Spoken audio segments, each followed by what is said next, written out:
So please give a huge welcome to former politician and Irish activist Bernadette Devlin McAliskey.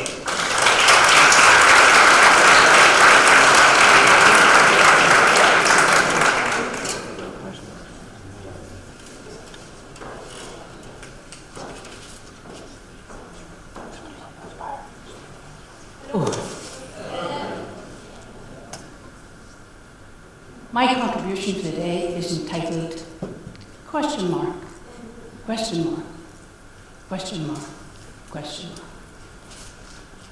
And I'll be honest about the reason for that, and it has to do with inspiration. When invited to do this, I said, oh yes, I love inspiring young people. I have no idea what that is, but it sounds good on the curriculum of a 70-year-old. What do you do in your spare time? I inspire.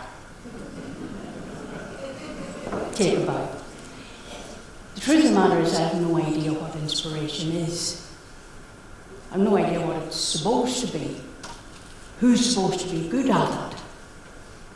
How do you know when you have been inspired?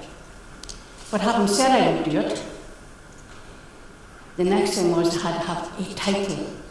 It's remarkable how much of your life gets organised when you're not looking, and how, if you're not very careful, you get institutionalised without your knowledge and consent.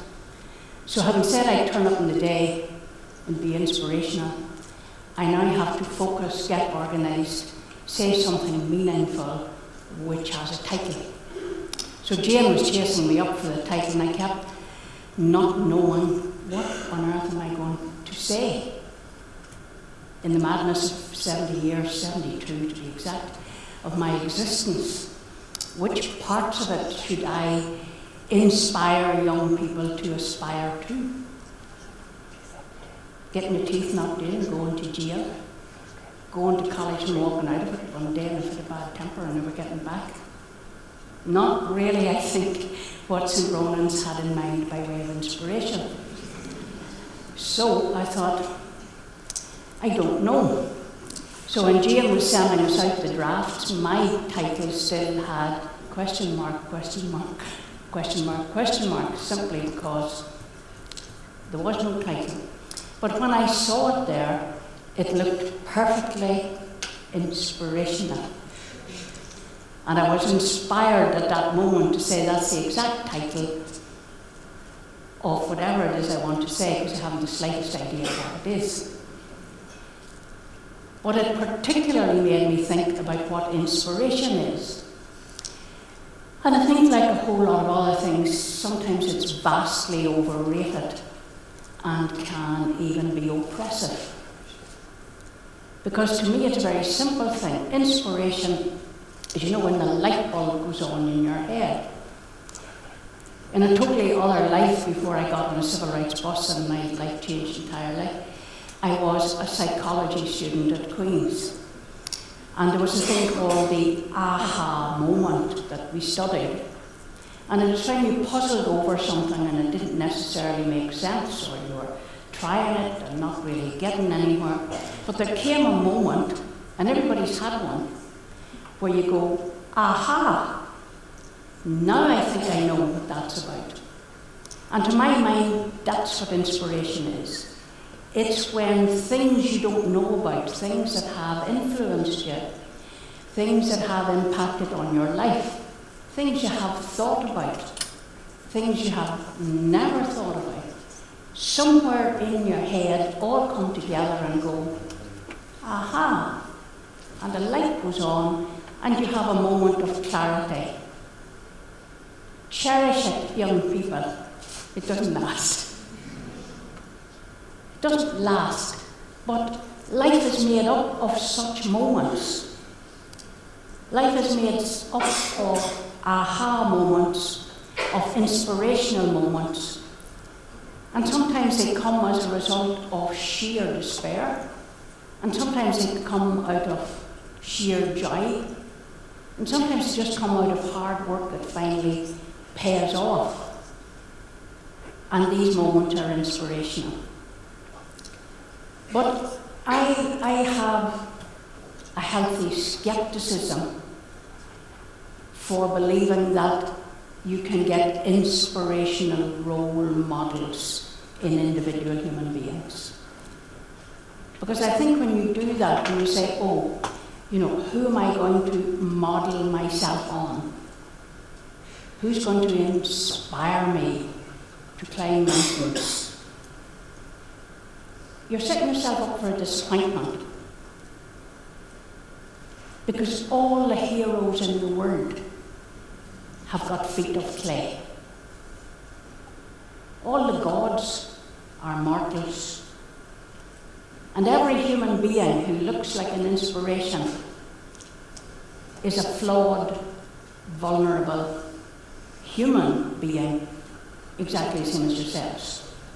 So what have I got, me, myself, and I, that all you young people haven't got? Something like 55 years on you. That's all.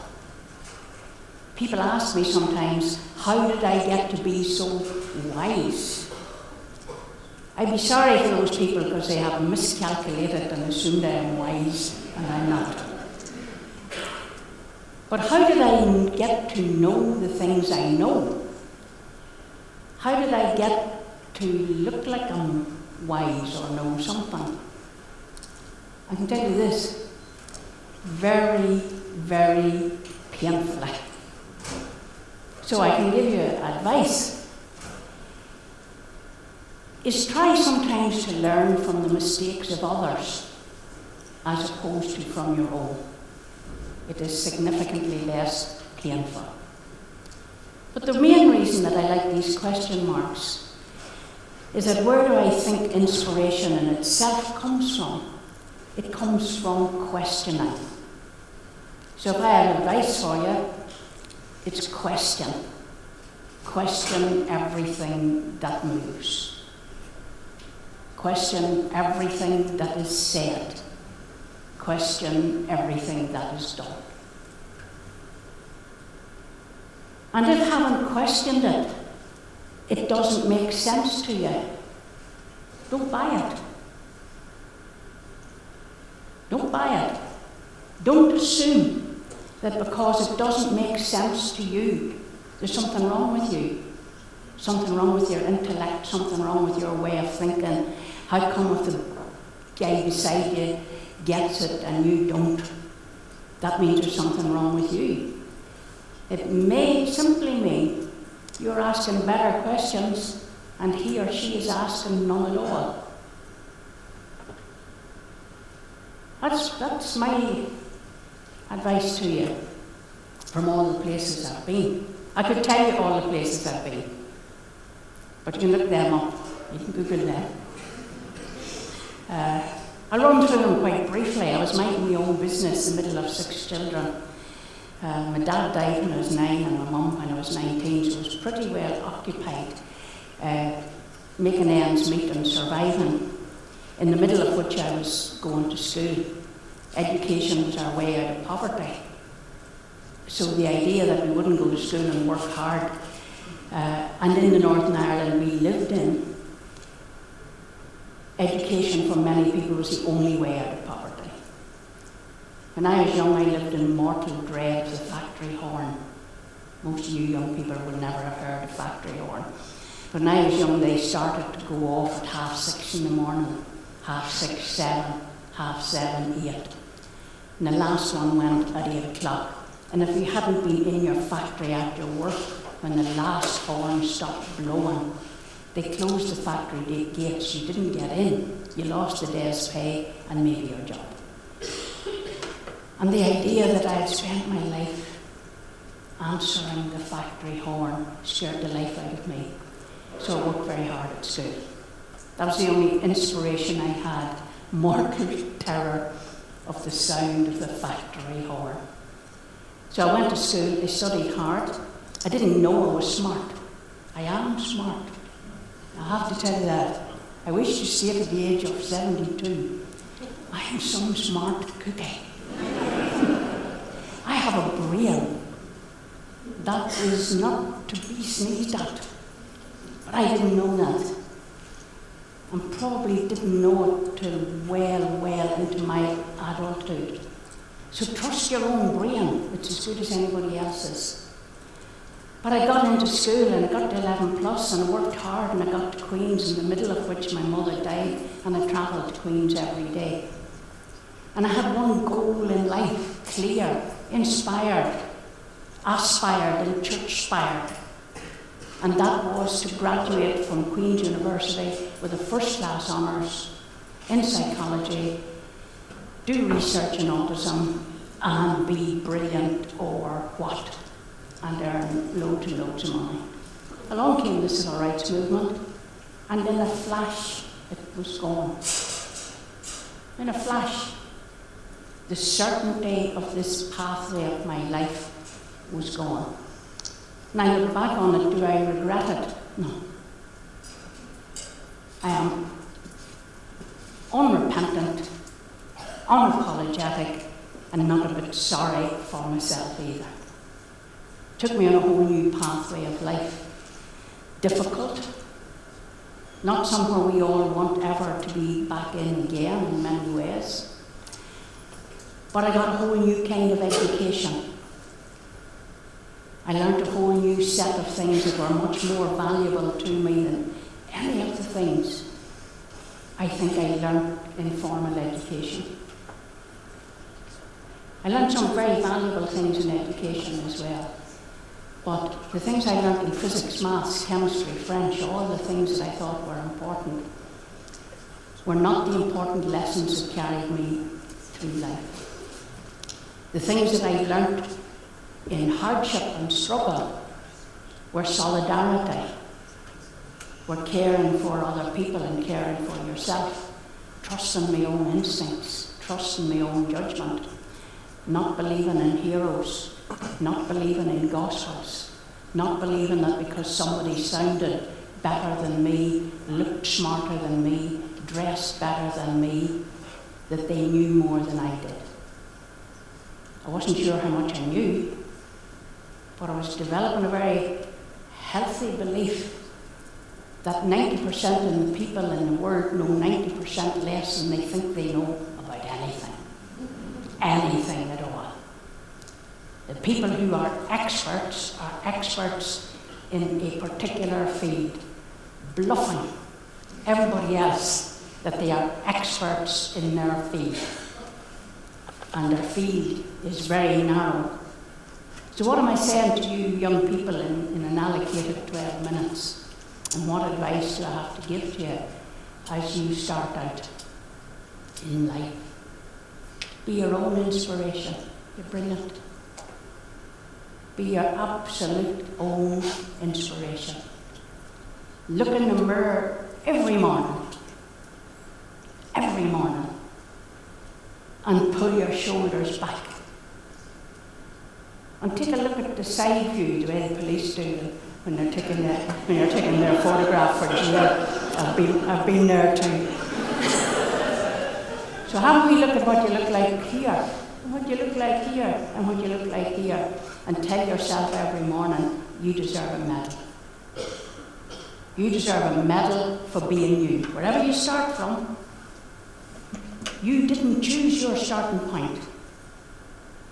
None of us do. We're born, none of us have the pre-order online booking form for the circumstances in which we would like to be born. It's probably just as well, because there'd be a big push to be born on the wealthy side, which doesn't have a lot to recommend it.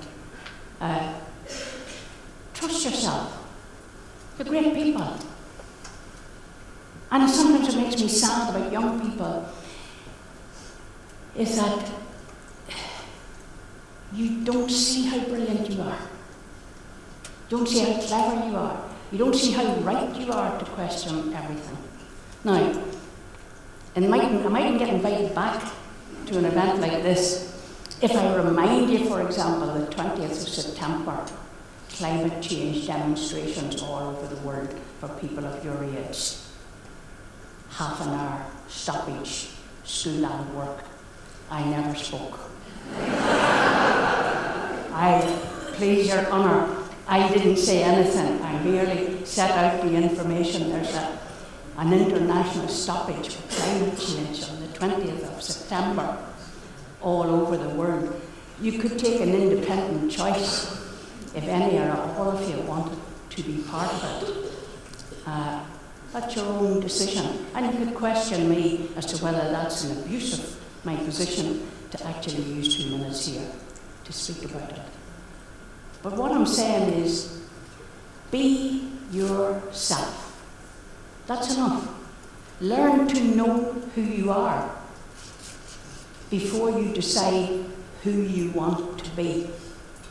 Because the person you are is fine. The person you are will grow and develop and change, but the core person you are is good, because all human beings are good. So strengthen the things in yourself that you admire, and challenge the things in yourself that you think need improvement. But be kind to yourselves. Look in that mirror. Tell yourself this is a good day for a problem because you are fit for a solution. Look after your friends and yourselves.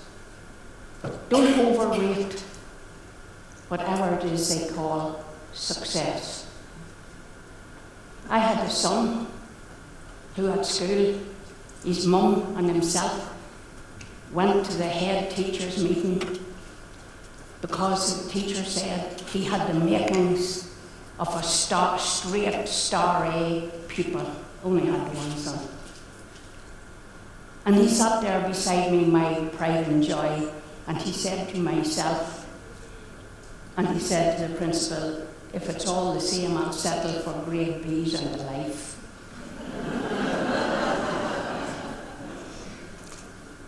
And the principal blamed me for that attitude. And I thought, you know what? There's not a lot wrong with grade B and a life.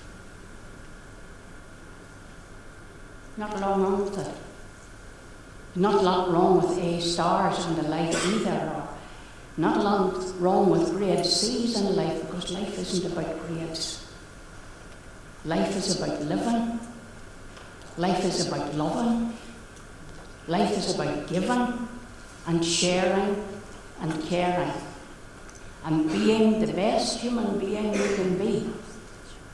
So that on the day your life is done, be it long or be it short, you can ask yourself a question. Did I make life harder for somebody else? Knowingly. Did I make life hard for another human being? Did I bully? Did I cheat? Did I lie? Did I twist? Did I steal? Was I cruel? Those are the questions that matter. Do you look after your ethics? And your brains will look after themselves. Thank you.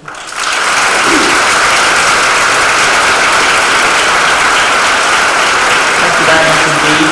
Bernadette, I suppose the one thing that I'll take away from the many things that you talked about was avoiding the factory bell, and or the factory horn. And for me, when I listen to all of the people that have spoken today, they've kind of done that in their own way. But it takes a certain amount of courage, doesn't it, to do things differently, to not move in the same direction as everyone else? I think it does. And these are questions that these are things that interest me. It takes other people, whatever it takes, people call that courage. I think it takes, the courage that it takes knowing in yourself that it has to be done. And as I say, looking in that mirror and knowing yourself, knowing if you know it has to be done and you need to do it and you don't do it, how are you going to hold yourself to account? So the courage is not in the doing of the thing. The courage is in getting to know yourself well enough to know that it has to be done. And to be brave enough, or mad enough. I'm not sure what the difference between bravery, courage, and total insanity actually is. But knowing the consequences, because sometimes you do things and you think it's courage and it's because you haven't thought it through. A lot of things we did when we were young, we had no idea what the consequences would be. And I think for the generations that come after us who can see what the consequences are, to find a way to do the right thing, the unpopular thing, the minority thing, so that decency and justice applies, knowing what the consequences have been for others, is where the bravery comes in. But know the difference between courage, stubbornness, and not thinking it through. Thank you so much. Please join me in thanking Bernadette again.